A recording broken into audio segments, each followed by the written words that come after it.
Worried about work, family, or other relationships? I'm Chuck Wolf, a pioneer in emotional intelligence. When live on the Emotion Roadmap, I use a proven 4-question framework to turn emotional roadblocks into clear next steps on air in real time. Join us Tuesdays at 5 p.m., twice a month on YouTube. Subscribe, go to YouTube, type in @CJWOLFE5, and ask to be notified when I'm live so you don't miss a show. Call in when you see the number on screen. In 1990, the psychologists who sparked the science of emotions asked me to help translate their research into everyday tools. I built the Emotion Roadmap, a simple 4-question model that helps anyone improve how they manage their feelings and influence others ethically and effectively. On the Emotion Roadmap, take the wheel and control how you feel. We turn worry into clarity and stress into strategy. Each 45-minute episode blends practical psychology, common sense tools, guest experts, and live caller coaching. Smart, capable people often get stuck when emotions run high, and this show helps you get unstuck fast. When you call, you help everyone else who listens. As I help you, I explain how the Emotion Roadmap works so that everyone listening is learning to use the process. To learn more about me, go to www.emotionroadmap.com. I have been very lucky in life and have worked with and learned from some of the greatest thinkers in the world at Harvard and Yale, other places, and I want to bring what I have learned to hopefully make a meaningful, positive difference in your lives. Enjoy and tell your friends and your family. And we're live. This is the Emotion Roadmap. Take the wheel and control how you feel. I hope you're feeling a little bit upbeat. It's a new year, and I hope everybody's really feeling like they got some resolutions that they're hoping to keep up with and made some plans for the year that they're excited about. And also, I imagine some of you are dealing with some of what lingers after the holiday season comes to an end, and the Christmas and Hanukkah and other holidays you might celebrate are past, and New Year's Eve is come and gone. And then sometimes for some people, there's a letdown. So if you're feeling a little bit let down and you want to feel upbeat, stay tuned. Hopefully I give you 45 minutes of uplifting conversation. I hope that you find what we talk about today to be something that you really feel good about, and you feel really comfortable with the show, and that you're learning something and it's worth your time, and you feel engaged. So that's my opening. I'm Chuck Wolf. This is the Emotion Roadmap. The tagline's take the wheel and control how you feel. The goal is to give you some tools to navigate life's whitewater. You know, there's a lot of challenges that we experience over the course of our lifetimes, and particularly in times when there's a lot of change and uncertainty, and we're certainly living in a time like that.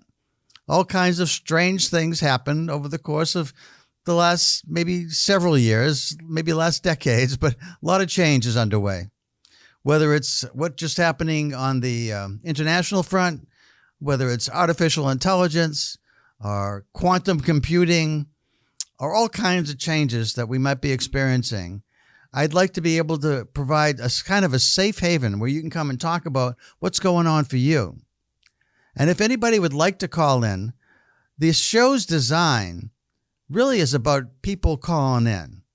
And so if you're listening, and if you're comfortable, or if you're just concerned about something in your life, something with someone at home, something with something at work, someone at work, something in your community, whatever it is that might be keeping you up at night, not allowing you to fall asleep, a decision that has to be made, one that isn't clear about what's the best decision, or even if you know what the best decision might be, there might be some attached outcomes, some side effects of that decision that are going to be problematic for people you care about. And so if you've got something on your mind that's really concerning, where you're uncertain or doubtful, or just really wondering, what should I do here? Maybe it's a conversation you have to have. Maybe it's with someone in your family, it's a loved one that you're finding you don't agree with on something important, and you're having a hard time talking about it, and it's keeping you both up at night. Or maybe it's a family thing and it's keeping everybody kind of at their wits' ends. Actually, I read something the other day, and I thought I'd share it with you today. It's a conversation between John Adams and Thomas Jefferson. Now, if you're not familiar with American history, those were two presidents who both signed the Declaration of Independence, but who both really, really admired and respected one another, but had fundamental disagreements.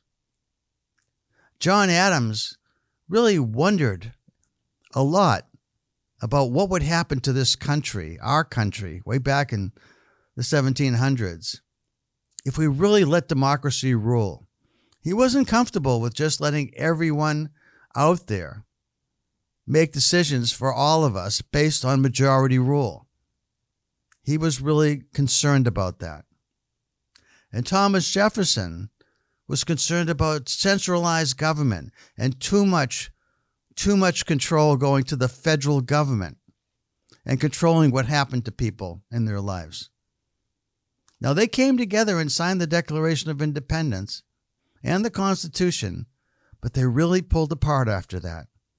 And yet, as they came close to the age where most people didn't live past the age that John Adams and Thomas Jefferson got to, when John Adams wrote to Thomas Jefferson, and he said, "You and I ought not to die before we explain ourselves to one another. You and I ought not to die before we explain ourselves to one another." So if there's somebody you love and that's somebody you care about and you're not talking to them right now, or you haven't really been comfortable around them in recent times, and you want to talk about that, give me a call. This emotion roadmap I created was part of the pioneering efforts that began in the 1990s. I got to work with the pioneers who introduced emotional intelligence to the world, really. In 1990, Jack Mayers, who was a guest on my show not too long ago, if you've been listening, you know Jack was on my show, had a wonderful conversation about the history of emotional intelligence. And Peter Salovey, who I just wrote to, and I'll share a little bit about my correspondence with Peter. Peter was the chairperson of the Department of Psychology when I met him. But he rose inside Yale, which doesn't really happen in universities, very prestigious universities, where somebody continues to just keep rising until they get to be the president. And that was Peter's journey in the last number of years. Anyway, so Peter and Jack introduced to the world what their concept of an ability-based model of emotional intelligence was. And it basically said that we have abilities outside of our analytic abilities that are different. They're actually even measurable. It's the ability to identify how you're feeling, how you personally are feeling, and how someone else is feeling. How well do you do that? And they said, we all have this ability to do that, but the ability levels change, and the differences matter. So, for example, I might be really good at knowing what you're feeling when you're wondering about whether you should call or not, whether you should seek any help or not. And I want to try and figure out how to use the emotions I'm trying to generate to make you feel comfortable calling. That's the second ability they talked about, the use of emotion. What feelings create the best circumstances for you to be successful with what you're trying to do? What feelings facilitate the kind of thoughts and behaviors that you want to see happen? There are feelings specifically for certain situations that are better than other ones. The third ability was understanding how emotions work. Emotions follow certain rules. An example is if you're irritated just a little bit by something someone's doing, if you're a child and you're listening, you might be irritated with your brother or your sister. They're doing something that they know annoys you, and you ask them to stop. But instead of stopping, they do more of it.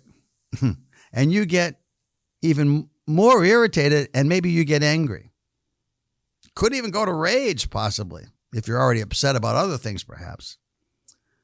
So emotions following certain rules is that we often live in a continuum of emotions, so that if something is irritating to us and it continues, it's going to go up the scale of anger and become more intense. That's what we mean by emotions follow certain rules. But it's also true, and this is from my addition to this field of emotional intelligence, is that it isn't just important to know how the rules work for emotions. It's also really important to understand that the rules for emotions may not work the same for you as they do for your brother or your sister or your partner or your parent or your coworker or your boss. So when you think about how emotions work, you want to think about how they work for the person you're trying to communicate successfully with, if you're trying to get some kind of behavior change or accomplish something with that person, and you need them to feel a certain way. And finally, the last thing they said was important to understand about emotional intelligence was that it had to do with how we manage emotions, our own and others. Now, what do you think John Adams was writing when he wrote to Jefferson and said, hey, I think you and I ought not to die before we explain ourselves to each other. And while I read the letter, it was filled with all kinds of references to philosophical thinkers and writers. They were both brilliant men, well-learned, well-read men. And the conversation, essentially, what John was trying to create in Thomas Jefferson, I believe, in terms of the feeling he wanted, was an openness to communicate, despite all the angry letters and newspaper clippings and articles that had gone back and forth, citing why they felt so strongly about their own point of view. John Adams didn't want to go to his grave without Thomas Jefferson knowing how much he appreciated and respected him. And he wanted both of them, not necessarily to agree, but to just truly understand each other's point of view. That's so true in today's world, too, I think. That's why I'm talking about it. Again, if you're just tuning in, I'm Chuck Wolf. My show's The Emotion Roadmap. Take the wheel and control how you feel. I've been operating a live stream with Simsbury Media. And Cole, the fellow who's setting this up, has been very successful in figuring out how to make this work. And we're thinking that maybe you want to call in and share something going on for you. I'm going to give you the number, but you can also, if you're watching this, you can see it on the screen. And you could call in and you could ask me. Again, I'm Chuck. Just call me up and say, Chuck, this is what's going on. This is what I'm doing. And I'm going to say to you, okay, tell me how you're feeling. Let's identify how you're feeling. That's that first ability. Let's understand what you want to feel based on what you're trying to get done. And I'll help you with that. That's the second ability, the use of emotion. The third ability is understanding. So how do we get you from what you are feeling and anybody else that might be involved to what you want to feel? How do we do that? That's understanding. And then the managing piece for me, the way it works in terms of trying to change your feelings or someone else's, and you're the one who's going to instigate it. You're the one who's going to be responsible for making it happen. Then I'm going to ask you, of the strategies and ideas and the formulas that we've talked about for how to get the change that we're looking for, is there something that you know that you actually can do and that you're actually excited about doing? Do you have the time, the skill, the energy? If it costs, do you have the money? Sometimes these things just simply take time, but they often also take like a skill. And I want to help you build that skill. So if you're listening to this show and you're going to see how this works, the more callers I have that ask me about situations in their lives where they're having some challenges, the better this show is for everybody. So let me give you the number. If you're listening and you got something, I'd love for you to call in. So the number on your screen, and again, if you're not seeing it on screen, you're just listening, I'm going to say it a few times just so you can get it and do it. It's 754 900 9800. There's a pin to put in afterwards, but I'm going to say the number a couple more times. 754 900 9800. One more time.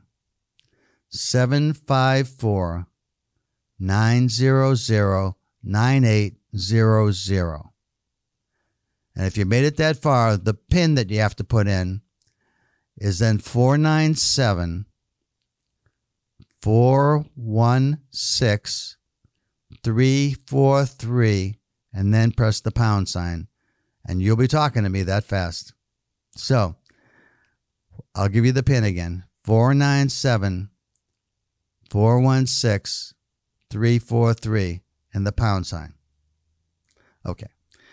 One more time, and then I'm back to talking to you. 754-900-9800. If you get that far, then the PIN, 497-416-343 and the pound sign.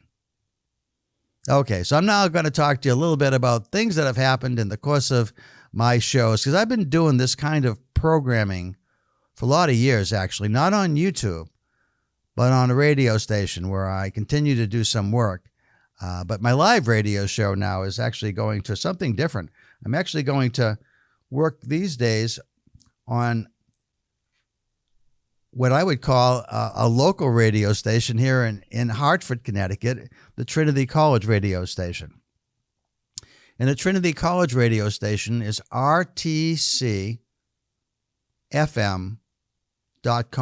Well, you can put the W in front of it. WRTCFM.com. And you can listen to me at 2:15 on Thursday if you enjoy the conversation I'm having. When I go on the radio in the Trinity College radio station, I'm on with my friend Lou Pomalis, who has a show called 50 Shades of Jazz. And if you like jazz, Lou is a great radio programmer. And I'd suggest tuning in at 1 o'clock when Lou's show starts. I join Lou's show at 2:15, also for 45 minutes. So this show, my YouTube streaming channel, is 5 o'clock to 5:45 on Tuesdays or Mondays, depending on the week and when I'm available and when Cole's available. Okay, so what else can I want to talk to you about today? Believe, if you're on the channel and you're listening, after this is over, I suggest that you look around for my best wishes for everyone, for an exceptional new year for everyone. It's a little conversation I wanted to post that invites everybody to think about how it feels to be the other. Actually, if you're listening and you've ever had that experience where you felt like you were the other, what do I mean by the other? It's when you feel like, hey, I may not belong here. Or I don't think people like the group that I belong to, the tribe I'm a member of. If I'm a person of color, or I'm a member of the LGBTQ plus community, or if I'm Jewish, or Palestinian, or Muslim, or evangelical, or if I'm a white male Christian these days, I might not feel like I belong anymore, or that I ever did in this republic, this democracy, this nation that we're part of. And I've felt that at times myself, and I suspect you have as well. I think a lot of people, no matter who they are, at times might feel like the other. I remember I was quite fortunate, and you'd think that quite a privileged background must have been, because I had a chance to go to Harvard at one point. But I was from a working class family. I wasn't rich. I wasn't wealthy. My parents didn't go to college. And going to Harvard was wonderful, but at times I didn't really feel like I fit, because so many people there had come from very wealthy families, from generational wealth, from families for years and years and years that had been wealthy, with backgrounds where they went to the best schools, had the best education, the best teachers, and also rubbed elbows with others in similar situations to themselves. I had none of that. And yet here I was in Harvard, feeling quite proud that I was there, but like I didn't always fit. Other times I felt like I might not fit too. Have you ever felt like you might not fit? If you have, I'd love for you to call and just talk with me a little bit about it, because I think we've all felt it at times. I felt it. It's a funny story. It's a little bit vulnerable story. When I was a young kid, I remember I had some friends, and we had all got the day off. It was a teacher development day, and we all had the day off from school. And a group of my friends, people I thought were really good friends of mine, decided they would go to Boston, Massachusetts. I lived in a place called Sharon, Massachusetts, and there was a train station in Sharon, and you could go on the train to Boston. And I believe it was 5 of my friends got on that train station and went to Boston, and apparently had a wonderful day. Only I found out about it the next day. No one had told me they were going. And when I saw one of my friends, who was the organizer of the trip, they said, "Hey, Stan, I understand you guys went to Boston yesterday. Gee, how come you didn't call me?" And he said, "Oh, sorry about that, Chuck. There was no room on the train." And I said, "Oh," and I walked away. I thought about it a long time. What did it mean, no room on the train? How could the train not have any room? Obviously wasn't a true story. And that's a time I felt like the other. I didn't feel like I fit. I thought my friends weren't really my friends. Now, have you ever felt like that? You know what that feels like? It was a sad feeling. It was a disappointed feeling. The other friends, I think, felt bad about not including me. They didn't know that Stan hadn't talked to me and invited me.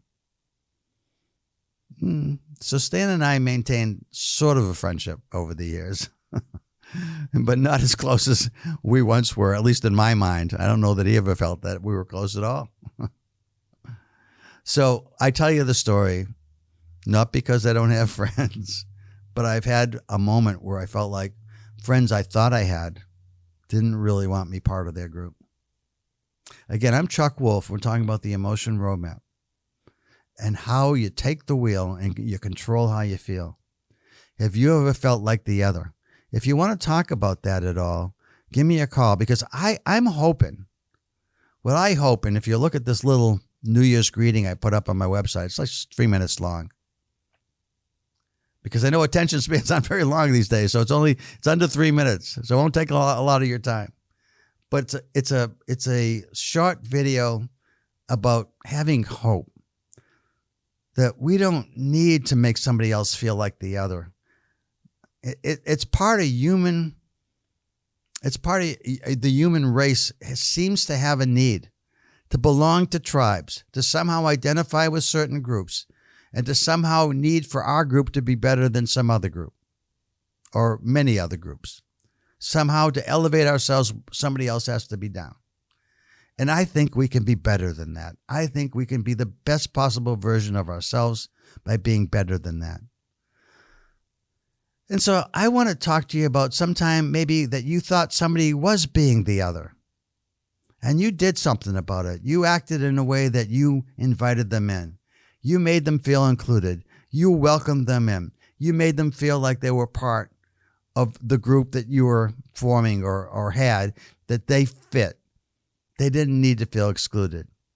And that doesn't mean that you have to invite everybody to do everything all the time with you, but you recognize when somebody's feeling like the other and you're working really hard to make sure nobody feels that way. That's what I'm trying to do today in talking with you. So give yourself the opportunity to be the best possible version of yourself. Recognize where we may have biases that we know about. There's a lot of us from the time we're born, I believe. We begin to identify with, what street do I live on? Who lives on my street? Who's in my neighborhood? How does my neighborhood compare to the other neighborhoods? What about my town? How does my town compare to the other towns? What about my state? What about my sports teams? Right? I'm very excited, by the way, about the New England Patriots and the way the Boston Celtics are playing. I mean, nobody expected either one of those teams to be any good this year. And they're both playing at such a high level. It's so much fun, because that's one of my tribes. And I don't need your tribe. If you care for another team, I don't need your tribe to be down. I don't need to make my teams better than yours. But I'm celebrating a winning season, and I hope at times you have a winning season to celebrate too. I want to see all of us be supportive and want everyone to win. And if we do win, that we don't win at the expense of someone else or some other group. I just think there's so much room for us to improve. That's why I started with John Adams. He was saying to Jefferson, we have different beliefs. We'll never believe the same thing about the human race. But Jefferson was a believer that human beings could be the best possible version of themselves in a democratic situation where people did what the most people thought was the right thing to do. That only works when everybody's trying for everybody to win. And it can work wonderfully in that circumstance. But it's hard to make that work because as soon as there's jealousy or envy, or somehow you feel like, hey, they're not part of us because we're the cool kids. We're the in crowd. We're the people that dominate our campuses and colleges. We're the people in the company that don't have to worry about being let go. We're in the inside circle. We know we're okay. Try to reach past your own boundaries. Try to reach past and out to others to make everyone feel like they're welcome, they're included, and they're cared about. I've said this before in other places, but I'll say it here. It seems relevant. There's a lot of push for empathy these days. The ability to feel what somebody else feels, or at least understand how another person feels. And I had a conversation one time with Dan Goleman. Those of you that know the field at all about emotional intelligence know that Dan Goleman is the most prolific author out there. He's written the most books about emotional intelligence and is really well known for his writings. Dan's not a researcher himself, but he is a deep thinker and he is a brilliant writer. And one conversation I happened to have when Dan and I were in the same room, we both belonged to this group called a Consortium for Research on Emotional Intelligence in Organizations. It's a group of people, several hundred people belong, but there's like a core group of about 25, 30 people that regularly meet a couple of times a year. And I've been in that group for a lot of years. I'm very thankful for it.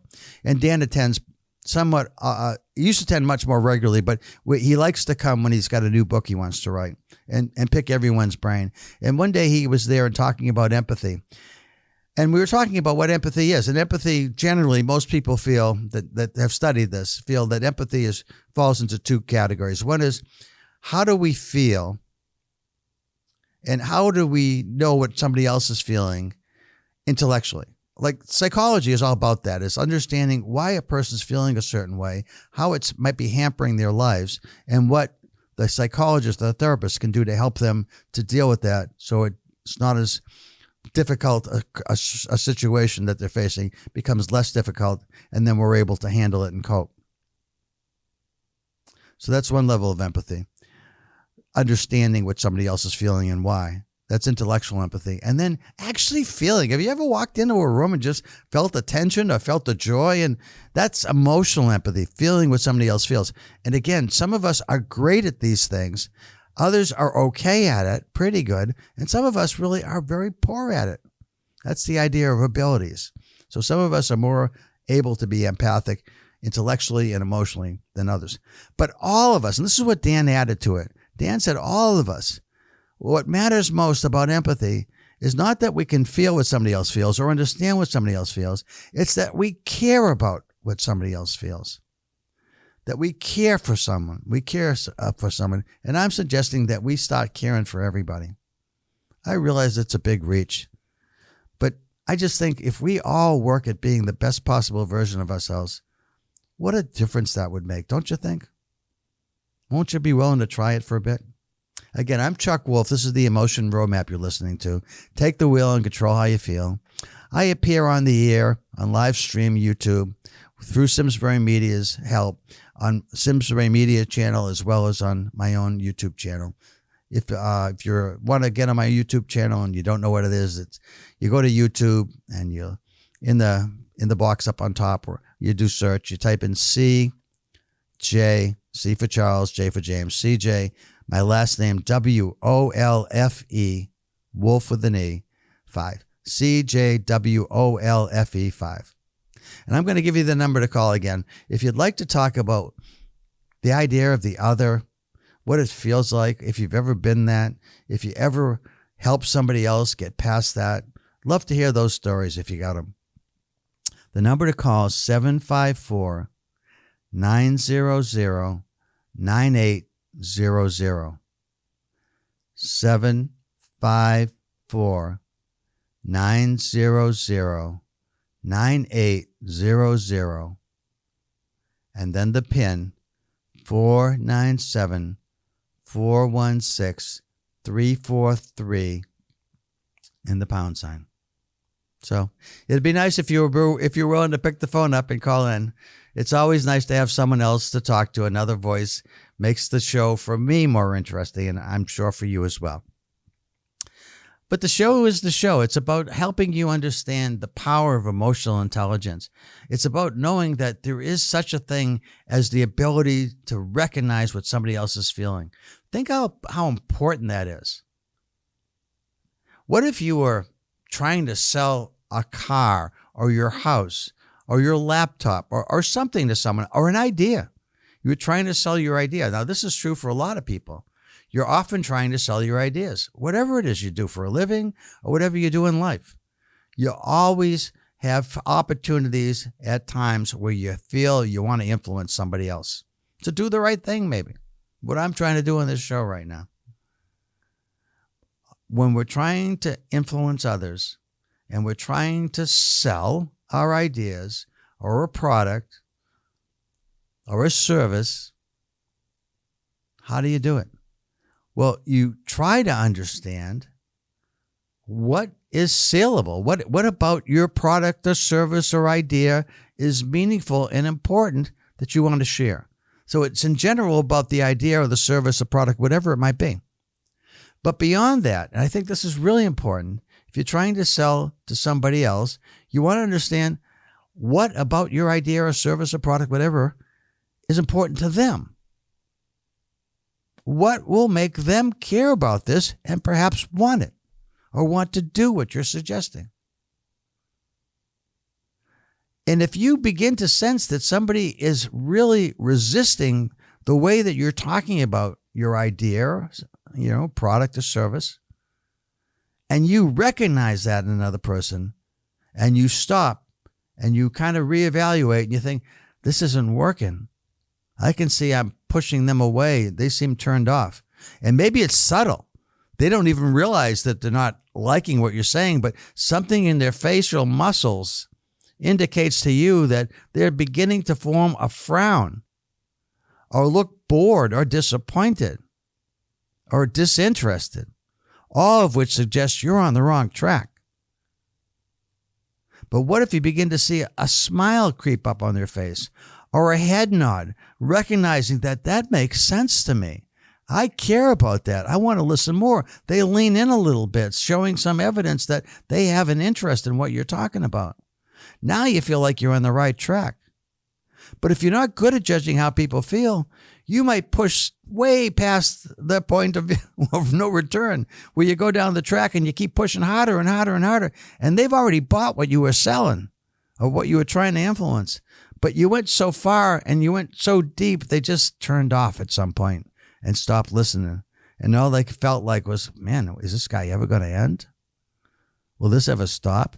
And while they might have bought something from you or they might have been influenced to do what you were asking them to do, you pushed past it to the point of no return and you got negative feedback. And the result was you lost an opportunity because you weren't good at identifying how another person was feeling, particularly about what you were saying and trying to influence or sell. So I hope you can see how important that is. Now, the truth is you can get better at these things. And there's lots of different ways to get better. And it's so much more fun if I have somebody to talk to about a certain situation that they're facing where this is important and I can actually deal with a real live topical interest. So I'm going to give you that number one more time and see if we get any takers. 754 900 9800. 754 900 9800. And the PIN 497 416 343 and the number sign.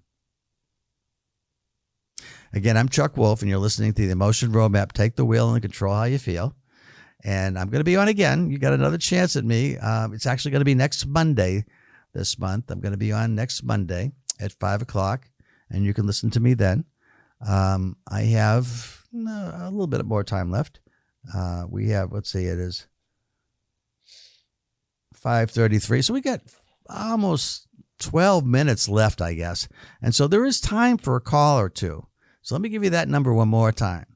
754-900-9800. And then the PIN is 497-416-343 and the pound sign.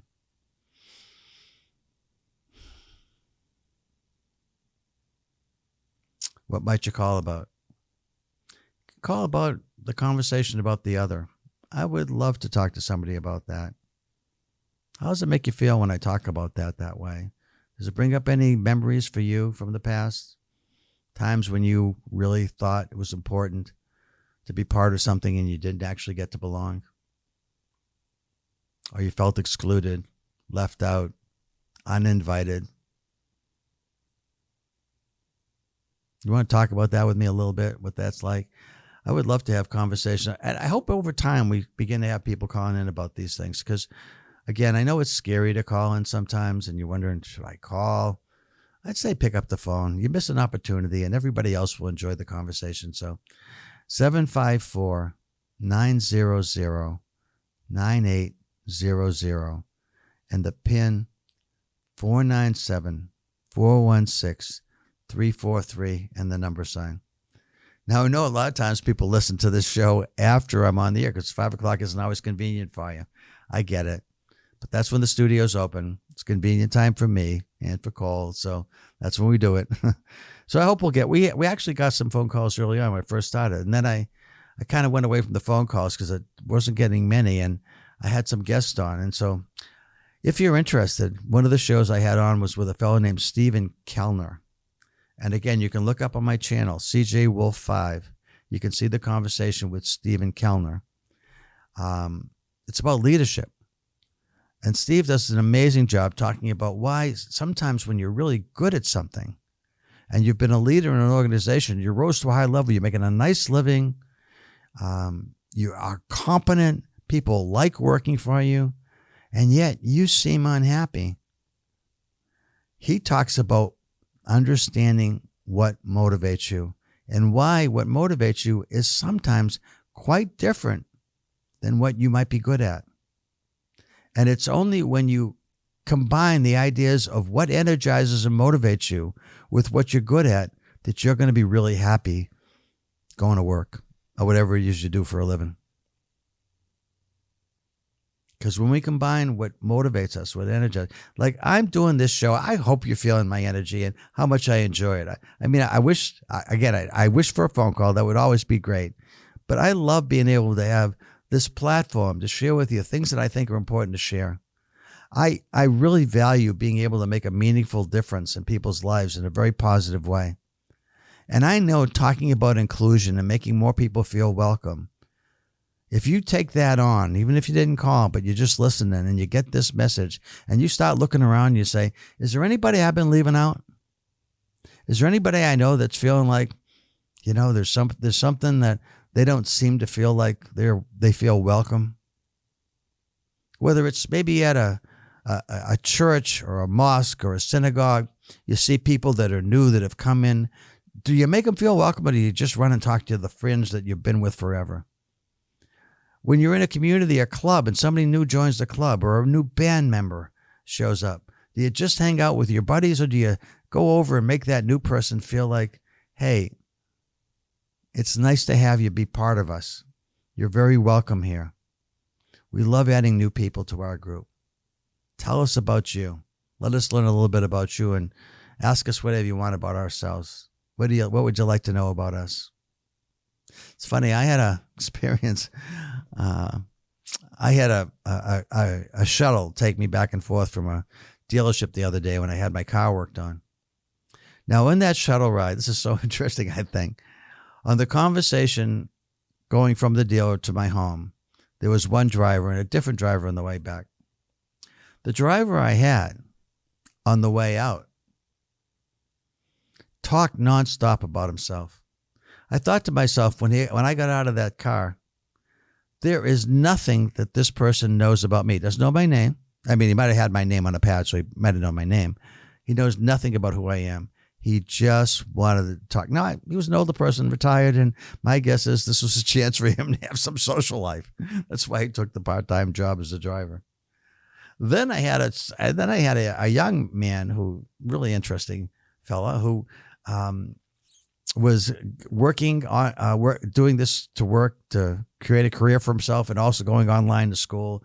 He'd had a year as a freshman in a dormitory, and he partied a lot and had a lot of fun, and he did pretty well in classes, but he just felt, I can do better than this. I don't really want to party so much. I'm more serious than that. And anyway, so I got to talk with him, and he asked about me, and we had a wonderful conversation and knew a lot about each other at the end of it. It's only a 20-minute ride. But think about you. Are you talking about you all the time, or are you really interested in the other? Are you interested in knowing who the other is, making the other feel welcome, making the other feel important? These are things I think are really important for all of us to pay attention to. When you're at home at the end of the day with whoever you go home to, is it just you wanting to tell them about your day, or do you have something you want to hear from them? Do you make them feel like you want them to feel heard, and as Dan Goleman said, and mostly cared about? I love that.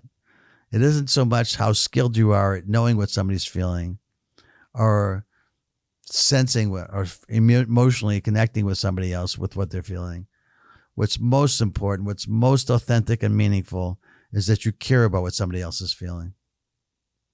So if you've got anybody in your life that might be the other, if you're feeling like the other, by the way, if you are feeling like the other, you're not necessarily without tools also. Again, if you wanted to call, we could talk about that a bit, and I could help you with that, because what I help people to think about and do is to change feelings, their own feelings and others. We have so much more power than you might imagine about what we can do with our own emotions and our ability to influence other people's emotions. So that's essentially my show. I've got 5 minutes left. If you want to call in, I'll give you one more shot at this. 754-900-9800. 754-900-9800. The PIN, 497-416-343. So I'm guessing at this point, we're done. We're not going to have a phone call. Although I was hoping we'd get one tonight. Maybe next time, if you think about it and you got something you may want to talk about, think about how you want to talk about it. You don't have to give me, I like to ask for your name just so I have something I can address you by. But you don't have to give me a real name. It's not about that. When you call in, should you call in, it's about helping everyone understand how this emotion roadmap essentially looks at how are you feeling? How do you want to feel? What would be ideal to feel? How do we get you from what you are feeling to what's ideal? What are you able and willing to do of the strategies we talk about? Do we have one that will really work for you? And when you feel like you've got something that's going to work, boy, you're excited to go and try it. That's what I like to leave people with, is the idea that I can help you get past whatever blockage you might have around whether you should make the decision this way or that way. I'll help you make some criteria, put some criteria in place that helps you decide. I can't make the decision for you, but I can tell you how to think about it, how to feel about it, and help you to cope more effectively with tough decisions, tough conversations. Tough conversations, I like to think, hey, in a tough conversation I'm going to have, I want to know who the other person is, how they're feeling coming into this conversation, and I want to think about how I'm feeling coming into it. And if it's not how I want to feel, I want to think about a conversation that's tough in 3 parts. How do I want to open here? How do we want to start? What's the tone I want to set for me and for them? I don't want to just talk. I want to listen to. I want to know whatever I need to say to them. How are they hearing that? Is it the way I want them to hear that? So when I'm talking about what I need to say to them, after I've set the tone and done a good job with that so that we have an openness to at least listen to one another, and I'm having this conversation, and the tough part, I want to be really focused and tense, watching to make sure that they're hearing it the way I want them to hear it, in a way that's supportive and helpful for us moving on, getting past this to a better place. And then at the end, I want to feel like, hey, we both appreciated our openness, our honesty, our ability to listen to one another. And while maybe we agreed or maybe we still disagree, we were respectful, and it's appreciated on both ends. And we can come back and talk about it again if we think that's going to be helpful later on. So I think I'm pretty much at the point where I'm going to close. I want to say I hope you had a great New Year's. If you had some resolutions and you want to talk about them next week, about ones that are tough to keep, because a lot of them are really hard to keep, I can help you with that. Or I can help you make a resolution if you're trying to figure out what you want to do in the year ahead that works for you, that makes a difference, that makes life feel like it's worth living and that it's uplifting. I hope you felt that the show's uplifting. I hope I gave you some things to think about that make your life better and make life better for those around you. Make everybody in your family feel like they're included, they belong, and they're welcome, even when they disagree with you politically or any other way. Make people that you love know that you love them. Make them feel welcome and included, even if you disagree. Like John Adams and Thomas Jefferson, you may never agree on the things that are important about politics, but you have a respect and a dying admiration for one another. That's important too. So with that, I'm going to close and say thank you very much. You've been listening to The Emotion Roadmap. I'm Chuck Wolf. You've been listening to The Emotion Roadmap. Take the wheel and control how you feel. And again, I'll be on next Monday at 5 p.m., and I hope I get a call or two. Thanks, everybody. Happy New Year to you. Bye.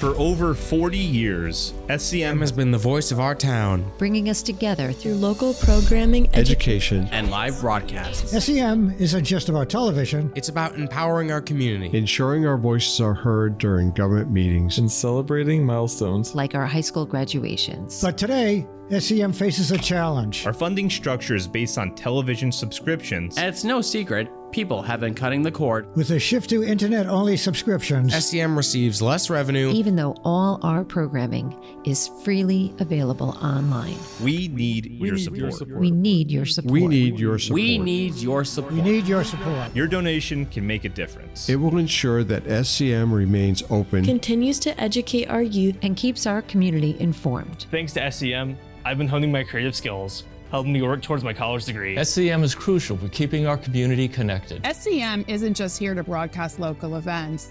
They're actually preserving Simsbury's history. Join us. Join us in preserving Simsbury's voice. Simsbury's voice.